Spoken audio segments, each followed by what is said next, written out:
समय तेजी से बदलता जा रहा है, परंतु अभी भी कई स्त्रियों को पारिवारिक, सामाजिक और मानसिक स्तर पर कई दबावों का सामना करना पड़ता है।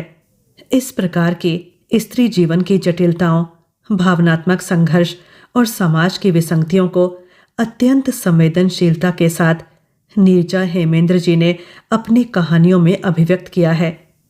तो आइए आज सुनिए नीरजा हेमेंद्र जी की लिखी कहानी सभी तारे नहीं टूटते। मेरी स्मृतियों ने वो सारे दिन अभी तक ऐसे संजोकर रखे हैं जैसे कि कल की बात हो, जबकि वो सारी बातें लगभग 25 वर्ष पूर्व की हैं। तब मैं लगभग 5-6 वर्ष की रही होंगी। स्कूल जाना प्रारंभ किया था। घर के समीप के सरकारी स्कूल में मेरा नामांकन हुआ था। बहुत अच्छा लगता था। आसपास के बच्चों के साथ एक झुंड में विद्यालय आना जाना। बहुत खूबसूरत दिन थे वे। 2 बजे विद्यालय में छुट्टी हो जाती थी। घर आकर कुछ देर आराम कर शाम होने से पूर्व हम सब पास पड़ोस के बच्चे घर के सामने खाली पड़े मैदान में नीम के पेड़ की घनी छांव में खेलते। खेल भी भांति भांति के, पकड़म पकड़ाई, छुपम छुपाई, गेंद ताड़ी और कभी कभी गिल्ली डंडा भी। मुझे स्मरण है, गिल्ली डंडा खेलने पर मम्मी डांटती थी कि गिल्ली से चोट लग जाएगी। फिर भी दृष्टि बचाकर मैं सभी बच्चों के साथ खेल ही लेती। मेरे घर से मैदान दिखता था, अतः कभी मम्मी, कभी दीदी तो कभी भाई हम लोगों को एक बार देख लेते कि हम सब ठीक तो हैं। मम्मी का निर्देश था कि बत्ती जलने से पूर्व खेल कर घर वापस आ जाना है। जैसे ही हम ड्राइंग रूम की खिड़की में रोशनी देखते, घर की ओर भागते, जबकि घर के बाहर खेलने योग्य पर्याप्त रोशनी रहती। खेल कर घर आना, थोड़ी पढ़ाई करना, तत्पश्चात भोजन कर शीघ्र सो जाना, यही हमारे बचपन की दिनचर्या थी। समय आगे बढ़ता गया। स्मृतियां तो बचपन से लेकर युवावस्था और उससे बढ़कर विवाह से पूर्व की माता पिता के घर की इतनी हैं कि उन स्मृतियों में ही पूरा जीवन बीत जाए। किंतु विवाह के पश्चात स्वयं माँ का उत्तरदायित्व वहन करने में अपने बचपन व युवावस्था की सभी स्मृतियों को हृदय तल में छुपा देना पड़ता है। एक नया जीवन जीना पड़ता है, जिसे मैंने जीना प्रारंभ किया है। मम्मी आओ, इसका आंसर नहीं आ रहा। मैंने गैस पर सब्जी चढ़ाई ही थी कि स्टडी रूम से बेटे ने आवाज दी। आती हूं, 2 मिनट, मैंने कहा। दोनों बच्चे स्टडी रूम में पढ़ रहे थे। मैं गैस को सिम पर कर बच्चों के कमरे में चली गई। मम्मी, मुझे यह फिल इन द ब्लैंक्स नहीं आ रहा है। बेटे से पहले बेटी ने, जो तीसरी कक्षा में थी, उसने अपनी समस्या रखी। बताती हूं, मैंने कहा। मम्मी, पहले मुझे यह सम सॉल्व करने में हेल्प कीजिए, बेटे ने कहा। मैंने देखा कि बिटिया का प्रश्न जो रिक्त स्थान का था सरल था, अतः मैंने उसे बताना उचित समझा। बेटे का मैथ्स था जिसमें समय लग सकता था। बेटा, दिव्या को पहले बता दें, छोटी बहन है तुम्हारी, मैंने बेटे से कहा। ठीक है, उसे ही पहले बता दीजिए, तब तक मैं प्रयत्न कर रहा हूं, शायद आंसर आ ही जाए। बेटे के चेहरे पर भोलेपन के साथ थोड़ी सी मासूम नाराजगी भी थी। मैं बेटे की ओर देख मुस्कुराते हुए दिव्या को होमवर्क कराने लगी। बामुश्किल 2 या 3 मिनट लगे होंगे। दिव्या का होमवर्क पूरा हो गया। बस मम्मी, ये नीचे के 2 अंक आपस में कट नहीं रहे, इन्हें कटना चाहिए। ऊपर का सारा हमने कर लिया है। अब मैं बेटे की पुस्तक लेने के लिए अपना हाथ बढ़ाने लगी कि बेटे ने कहा, बेटा 6ठी कक्षा में पढ़ रहा है, लाओ मैं देखती हूं। बेटे की गणित की पुस्तक देखकर मेरा सिर चकरा गया। 6ठी क्लास की पुस्तक के प्रश्न मुझे समझ नहीं आ रहे थे। मैं समझ नहीं पा रही थी। बेटा मेरी ओर आशा भरी दृष्टि से देख रहा था। ये सारे प्रश्न सॉल्व कर लिए हैं तुमने? पीछे के पृष्ठों के प्रश्नों को देखते हुए उनके पन्ने पलटते हुए मैंने बेटे से पूछा, हाँ मम्मी, ये सब इजी हैं। ये सारे क्वेश्चंस मैंने सॉल्व कर लिए हैं। मैम ने कॉपी भी चेक कर दी है। यदि आपके पास समय नहीं है तो मैं कल मैम से पूछ लूँगा। मैं उत्तर सोचने के लिए सब्जी चलाने का बहाना बनाकर वहाँ से उठने लगी तो बेटे ने कहा, नहीं बेटा, मैं सब्जी चलाकर अभी आती हूँ। कहकर मैं रसोई में आ गई और उस प्रश्न का उत्तर सोचने लगी। कुछ पल्ले नहीं पड़ रहा था। और तो और पीछे के 4-5 लेसन जो बेटा कर चुका था वो भी तो मेरी समझ से बाहर थे। मुझे अपनी एमए तक की शिक्षा बेकार लगने लगी। अधिक नहीं तो 10वीं तक की गणित की पढ़ाई भी मैंने की थी। प्रतीत होता है समय के लंबे अंतराल के कारण मैथ्स में कई चीजें विस्मृत कर चुकी हूँ। साइंस, हिंदी, इंग्लिश आदि तो ठीक ठाक हैं। इन सब में बच्चों की हेल्प कर लेती हूँ, किंतु गणित गणित जो बिल्कुल अनजाना सा लगने लगा है। सोचते सोचते यह विचार भी मस्तिष्क में आ रहा था कि हो सकता है इतने वर्षों के पश्चात मैथ्स के कोर्स में परिवर्तन किया गया हो। आजकल के बच्चों की बुद्धिमत्ता को देखते हुए उन प्रश्नों में बदलाव कर थोड़ा कठिन किया गया हो। पुराने समय की 10वीं पास आज के 6ठी क्लास के बच्चे की मैथ्स की पुस्तक देखकर ऐसे चकरा जाते होंगे। नहीं, सभी ऐसे नहीं होंगे। मैं ही हूं। मेरी पढ़ाई छूटे भी तो अरसा हो गया है। सुनिए, बच्चों को मैथ्स पढ़ाने के लिए कोई ट्यूटर लगाने की आवश्यकता लग रही है। 6ठी क्लास का मैथ्स ही मुझे कठिन लग रही है। मेरे पति शाम को कार्यालय से आए तो मैंने उनसे बच्चों की समस्या बताई। ट्यूशन? कौन से ट्यूटर के घर जाएंगे ये बच्चे? कौन काम काज छोड़कर ले जाएगा, पढ़वाएगा और उसके बाद घर आएगा? समस्या का समाधान ढूंढते हुए उल्टा मेरे पति ने मुझसे पूछा, घर पर ही ट्यूटर को बुलाएंगे। मैं तो घर में ही रहती हूँ। जो समय बच्चों को सूट करेगा उसी समय में उसे बुलाएंगे। मैंने समस्या का समाधान करते हुए कहा, ठीक है, मैं तो किसी ट्यूटर को नहीं जानता। कोई ट्यूटर है तुम्हारी दृष्टि में? मेरे पति ने मुझसे पूछा। मुझे कैसे पता? मैं बाहर तो आती जाती नहीं हूं। आप पता कीजिए, आपके जानने वाले कई लोग हैं। उनके बच्चे किससे ट्यूशन पढ़ते हैं, कोई ना कोई अवश्य मिल जाएगा। मैंने पति से कहा, तुम तो हर चीज को आसान समझती हो। अब मैं अपने कार्यालय में सबसे पूछता फिरूं कि तुम्हारे बच्चों को कौन ट्यूटर पढ़ाता है। पति की बात सुनकर मैं स्तब्ध रह गई। मेरा पति ड्राइंग रूम में बैठकर टीवी देखते हुए चाय पी रहा था। मुझे बच्चों की शिक्षा की चिंता हो रही थी, विशेषकर मैथ्स की, जो कि आजकल एक अनिवार्य विषय बन गया था। नौकरियों में इसकी उपयोगिता बढ़ गई थी। ट्यूटर तलाशने का एक अवसर मुझ जैसी घर बैठी स्त्री को शीघ्र मिला। अवसर था बच्चों के स्कूल में अध्यापक अभिभावक मीटिंग का। उस दिन मेरे पति को कार्यालय से अवकाश नहीं मिला, अतः मुझे जाना पड़ा। मीटिंग के पश्चात बच्चों के कई मित्रों की माताओं से संपर्क किया। लगभग सबने मैथ्स पढ़ाने के लिए ट्यूटर लगा रखा था। किसी किसी ने तो साइंस भी। साइंस तो फिलहाल मैं अभी हैंडल कर ले रही हूं। उनसे मैंने 3-4 ट्यूटर्स के दूरभाष नंबर लिए। मैं बहुत खुश थी। घर आकर मैंने उन सब से बात की। उनमें से एक का घर मेरे घर से अधिक दूर नहीं था और पैसे भी औरों से कुछ कम थे। उसे मैंने फाइनल कर दिया। बच्चों को पढ़ाने आने का समय और अपने घर का पता दे दिया। उसने 2 दिन पश्चात नियमित आने को कहा। 2 दिनों के लिए उसे कोई आवश्यक कार्य था। सब कुछ तय हो गया। बच्चे भी खुश थे। उनकी भी मैथ सही हो जाएगी। वो भी अच्छे नंबरों से उत्तीर्ण होंगे।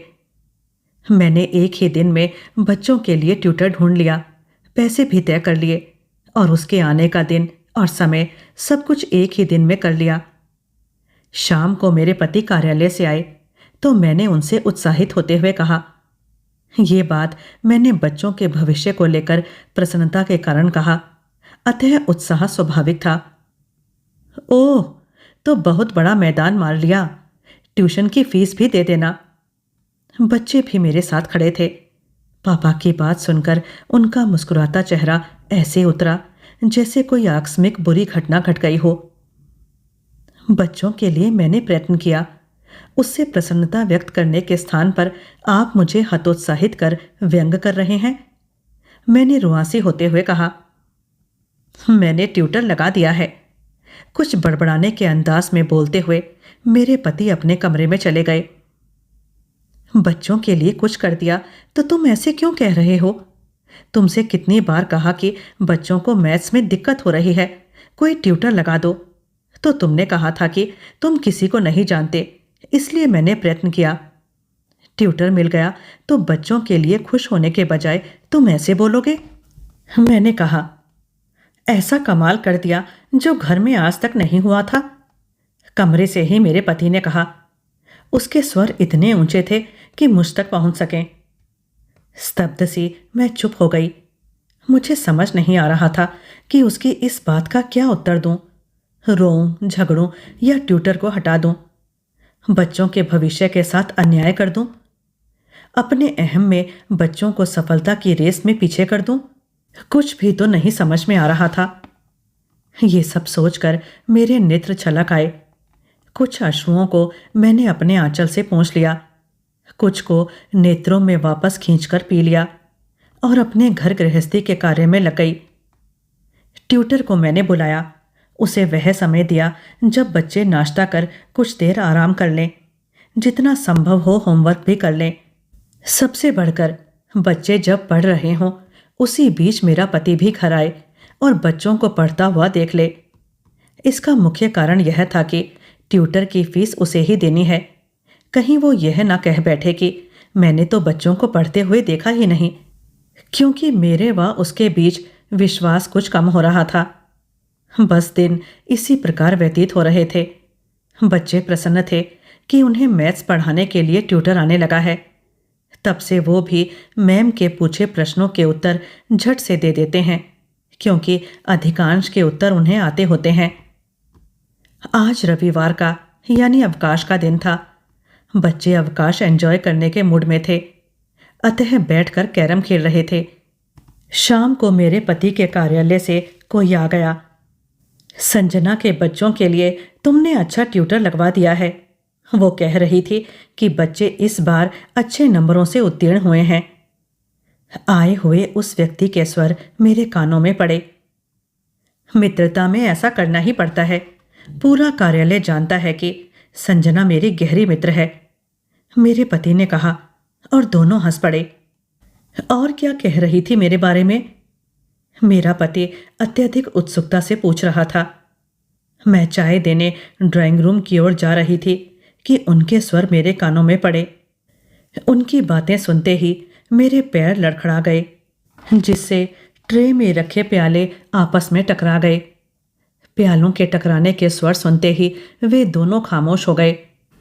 क्या हुआ भाभी जी, आप क्यों परेशान हो रही हैं? मनोज ट्रे पकड़ लेता, आप बुला लेती। शुक्र है प्याले नहीं गिरे। ट्रे की ओर देखकर मेरे पति के मित्र ने कहा।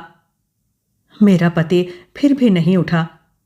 मैं ट्रे मेज पर रखकर पति के मित्र के अभिवादन का उत्तर देकर वापस आ गई।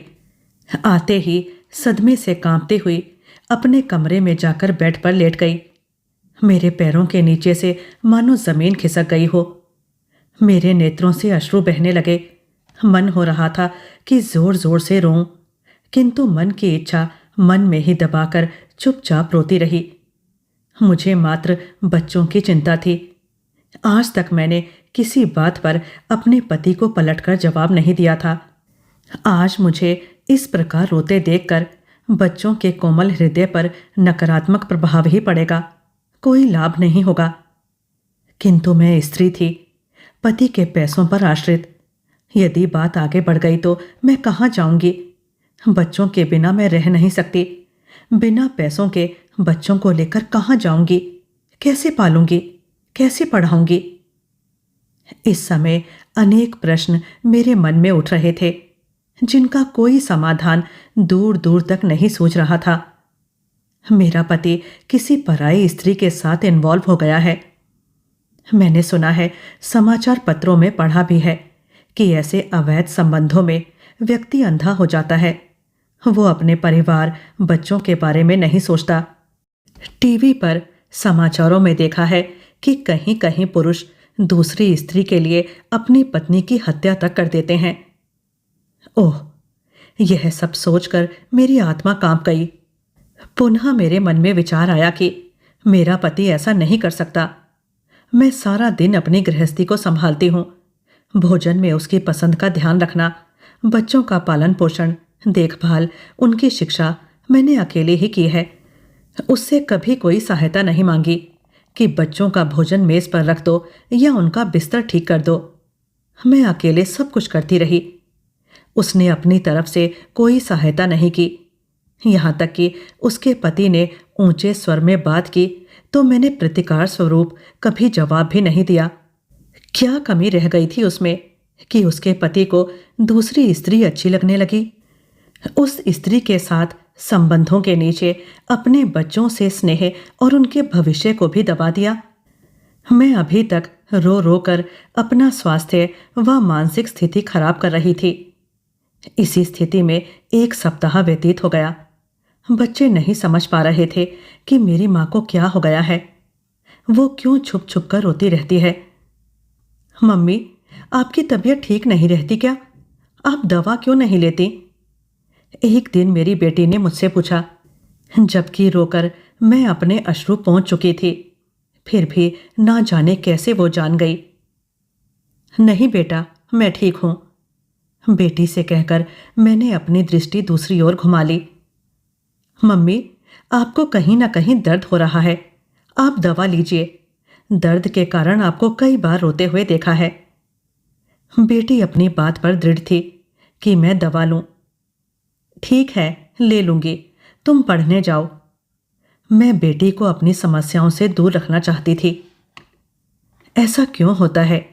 विवाह के पश्चात जब बच्चे कुछ बड़े हो जाते हैं या विवाह के कुछ वर्ष व्यतीत हो जाते हैं तो क्या पुरुषों की दृष्टि में स्त्रियां आकर्षणहीन हो जाती हैं या पुरुषों का मन उनसे भर जाता है? सभी स्त्रियों के जीवन में ऐसी हृदय के टुकड़े टुकड़े हो जाने वाली घटना होती है। जो स्त्रियां जो कभी पति के जीवन में सर्वस्व होती हैं, वो अचानक एक दिन बेरंग हो जाती हैं। उनकी योग्यता के कोई मायने नहीं रह जाते। बच्चे बड़े हो रहे थे। शनै शनै वे समझने लगे थे कि माँ के जीवन में कुछ तो ऐसा हो रहा है जो उसे पीड़ा दे रहा है। पापा बदलते जा रहे हैं, माँ अकेली होती जा रही हैं। पापा ने कदाचित किसी और का साथ ढूंढ लिया है। क्यों क्यों किया पापा ने ऐसा? माँ का चेहरा उदास रहता है। उन्हें हंसे बहुत दिन हो गए। इस बारे में माँ से पूछें या पापा से? बच्चे असमंजस की स्थिति में थे। माँ, आपको मैंने बहुधा छुप छुप कर रोते हुए देखा है। क्या हुआ है माँ? अंततः एक दिन बेटी ने पूछ ही लिया। बेटी की बात सुनकर मैं हतप्रभ रह गई। मैं बच्चों को इन सब से दूर रखना चाहती हूँ। मैं बच्चों के लिए जी रही हूँ। अब मेरे जीवन का उद्देश्य बच्चों का भविष्य बनाना है। मेरे जीवन में जो कुछ चल रहा है वो बच्चे ना जान पाएं। वो अपने पापा से प्यार करें, पापा का प्यार भी पाएं। खामोशी के साथ अपनी पीड़ा को पी जाने का यही कारण था। कुछ नहीं बेटा, मैं रोती नहीं हूं। कभी आंख में गर्दा पड़ गया होगा तो पानी आ गया होगा, उसे ही तुमने देखा है, मैंने बेटी से कहा। बेटी उम्र में बेटे से 2 वर्ष बड़ी है, किंतु बातें ऐसे समझती है और करती है मानो कितनी बड़ी हो। मुझे स्मरण है, उस दिन भोजन बनाने में मुझे कुछ विलंब हो गया था, या उस दिन मेरा पति कुछ शीघ्र कार्यालय जाने के लिए तैयार हो गया था। मुझे दूसरी बात सही लगती है, क्योंकि मैं भोजन समय पर ही बना रही थी, सही समय पर तैयार कर देने वाली थी। अब तक भोजन नहीं बना, काम में मन नहीं लग रहा है, कहते हुए मेरे पति ने एक जोर से थप्पड़ मेरे चेहरे पर मारा और मुझे गालियां देता हुआ घर से चला गया। मेरा होंठ फट गया था और रक्त बहने लगा। ये तो अच्छा था कि बच्चे घर में नहीं थे, वे स्कूल जा चुके थे। बच्चे देख लेते तो उनके सामने मेरा क्या सम्मान रह जाता। कहीं वे यह तो ना सोचने लगते कि मेरी माँ कौन सी गलतियां करती है कि आजकल पापा उसे मारते हैं। क्या मेरी माँ मार खाने योग्य ही है? मन में कई प्रकार के प्रश्न उठ रहे थे। इस बीच मैंने अपने होंठों से बह रहे गर्म रक्त को अपनी गर्दन पर बहते महसूस किया। तत्काल साड़ी के आंचल से बहते हुए रक्त को नीचे आने से रोकते हुए पोंछने लगी। अब मुझे अपने होंठों पर गहरी पीड़ा की अनुभूति हुई। मैंने हाथ लगाया। कदाचित होंठ गहरा फट गया था। अब मैं क्या करूं? कुछ समझ में नहीं आ रहा था। मैं होंठ पर क्या लगाऊं? सहसा मुझे ध्यान आया कि छोटी मोटी चोट खरोंच पर लगने वाली एक दवा की छोटी शीशी अलमारी में रखी है। मैंने तीव्र गति से अलमारी से दवा लेकर होंठों पर लगा ली। दवा लगाकर हाथों से होंठों को दबाकर रखा ताकि रक्तस्राव बंद हो जाए। मैं चाहती थी कि बच्चे जब घर आएं तो सब कुछ सामान्य दिखे। मैंने दर्द निवारक दवा भी ले ली। मुझे बोलने में दर्द बढ़ जाने की अनुभूति हो रही थी तथा यह भी लग रहा था कि बोलने के लिए मुंह खोलने पर रक्तस्राव होने लग रहा था, जबकि मुंह बंद रखने पर रक्तस्राव अब तक रुक गया था। दवा खाकर मैं लेट गई थी। भोजन तो सुबह मेरे पति के कार्यालय जाने के समयानुसार तैयार था। मैं समझ गई थी कि 10 मिनट पहले तैयार होकर मुझ पर विलंब से भोजन बनाने का आरोप लगाकर उसे मुझे मारना था। झगड़ों, गाली गलौज से आगे बढ़कर मेरा पति मेरे साथ अब हिंसा पर उतर आया है। मैं आर्थिक रूप से उस पर निर्भर हूं। उसने मुझे मारा है, ये बात मैं बच्चों को नहीं बता सकती। यदि उसे पता चलेगा कि बच्चों को मैंने बताया है तो वो बुरा मानकर घर छोड़कर कहीं चला गया तो मैं घर कैसे चलाऊंगी? बच्चों की शिक्षा चल रही है, उसमें मैं कोई व्यवधान नहीं चाहती थी। मेरा चुप रहना ही ठीक है। मारा तो क्या हुआ, 2 रोटी तो देता है। दिन इसी प्रकार व्यतीत होते जा रहे थे। पति के साथ मेरा पति पत्नी जैसा कोई रिश्ता नहीं रह गया था। वो बहुत दिनों से, कोई लगभग 4 वर्षों से अलग सो रहा था। बच्चे सब देख रहे थे, समझ रहे थे। दिन व्यतीत होते जा रहे थे। मैं कभी पति की मार खा रही थी, कभी गालियां। कभी कभी कोई दिन यूं ही व्यतीत हो जाता। मैं सोचती कि काश मेरे सारे दिन यूं ही व्यतीत हो जाते। ऐसा संभव कहाँ था? मैं जानती थी कि मेरे पति के जीवन में मेरे स्थान पर कोई अन्य स्त्री आ गई है। चरित्रहीन पुरुष अपनी दुष्चरित्रता ढांकने के लिए पत्नी पर चरित्रहीनता का आरोप लगाता है ताकि पत्नी डर जाए। लोक लाज, नाते रिश्तेदारों में अपना सम्मान बचाने के लिए डर के मारे चुप रहे। मेरा पति इसी गेम के अंतर्गत मेरे चरित्र पर लांछन लगाकर मुझे चुप कराकर मनमानी कर रहा है। लगभग प्रतिदिन किसी न किसी बहाने मुझे गालियां दे रहा है। वो स्त्री अवश्य कोई बाजारू औरत ही होगी जो एक विवाहित बाल बच्चेदार पति द्वारा दिए गए चंद रुपयों के बदले अपना शरीर उसे बेचती होगी। मुझे स्मरण है, मेरा पति जब पहली बार मुझसे झगड़कर अपना बिस्तर अलग कर सोया था तो मैं रात भर रोती रही। मैं उसके कमरे में झांकने गई कि वो परेशान तो नहीं है। मैंने देखा कि वो गहरी नींद में चैन से खर्राटे लेकर सो रहा था। लगभग 4 महीने तक मैं उसकी प्रतीक्षा करती रही कि अब वो वापस मेरे साथ अपने बेडरूम में आ जाएगा, किंतु वो नहीं आया। मैं बहुधा रात में उठकर उसके कमरे में झांक कर आती। वो मुझे हमेशा चैन से खर्राटे लेकर सोता हुआ मिला। मैं रात रात भर रोती रहती। नींद पूरी हुए बिना मेरा स्वास्थ्य खराब रहने लगा। मानसिक तनाव या ना जाने किन कारणों से मुझे डायबिटीज की बीमारी हो गई। मेरे पति को मेरे स्वास्थ्य से कोई मतलब नहीं था। एक बार झगड़े में उसने मुझे यहां तक कह दिया कि तू मर जाएगी तो मैं तुझे हाथ नहीं लगाऊंगा। उसकी ये बात मेरे दोनों बच्चों ने सुनी। अब तो ना जाने कितने वर्ष हो गए हमें ऐसे रहते हुए। अब तो मुझे भी अकेले कमरे में नींद आ जाती है। इस बात को 10 वर्ष से ऊपर हो गए। मैं एक विधवा की भांति रहती हूँ, जो इस घर में अपने बच्चों की देखभाल करती है, बच्चों के बाप के लिए भोजन बनाती है और 2 रोटी खाती है। मेरा पति मुझसे कोई बात नहीं करता, जो कुछ कहता बच्चों से कहता। उस औरत से उसके रिश्ते कहाँ तक पहुँचे मुझे नहीं पता। बच्चों की शिक्षा इतनी हो गई थी कि वे अब नौकरियों के लिए फॉर्म भी भर रहे थे। मैं डाइनिंग रूम से सटे हुए कमरे में सोती थी।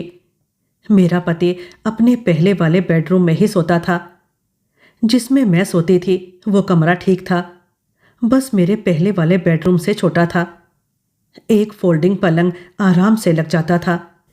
घर के काम समेटकर जब भी मैं अपने कमरे में बिस्तर वगैरह ठीक करती, मेरा बेटा आ जाता और पूछता कि माँ, सब ठीक है? गर्मी तो नहीं लगती है? ठंडे पानी की बोतल लाकर रख दें? आदि आदि। चलो जाओ, आराम करो, पढ़ाई पर ध्यान दो। बगल में किचन है, फ्रिज है, मैं पानी ले लूंगी, कोई परेशानी नहीं है बेटा। मैं कहती और वो चुपचाप चला जाता।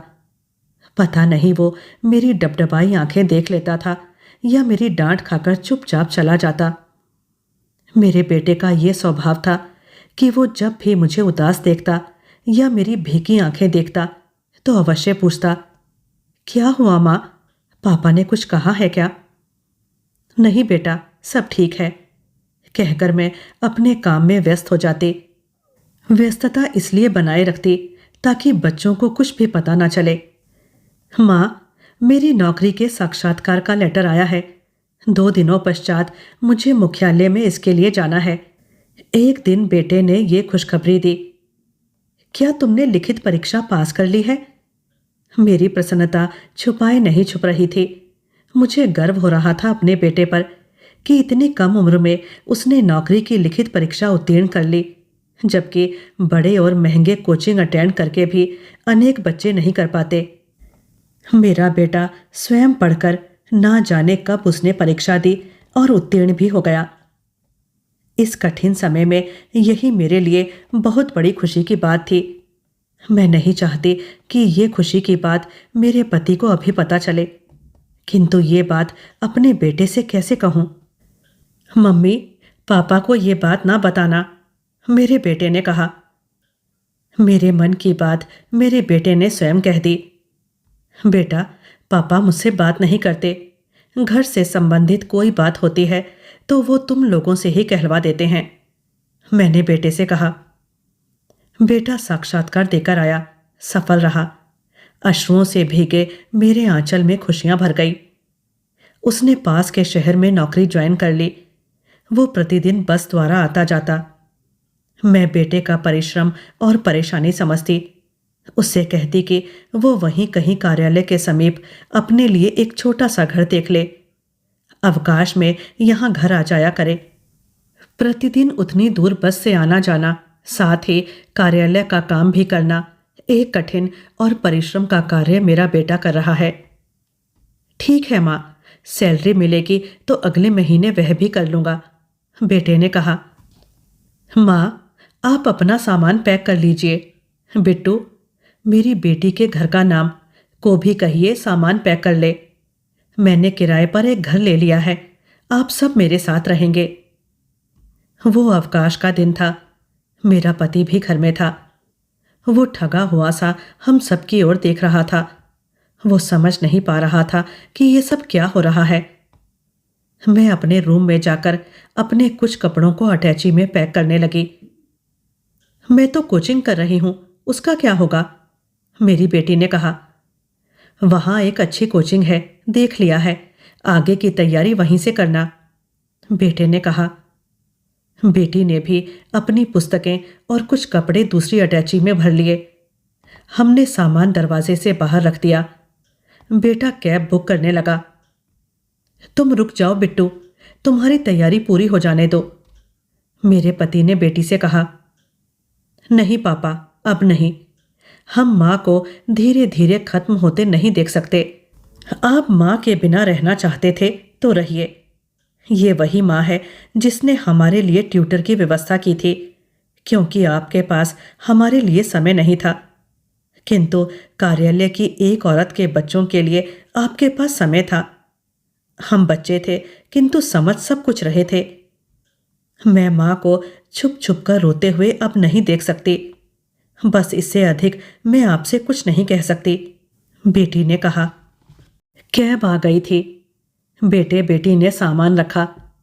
कैब में बैठने से पहले मैं अपने उस पति को देखना चाहती थी जिसने कई वर्ष पूर्व मेरी ओर देखना छोड़ दिया था।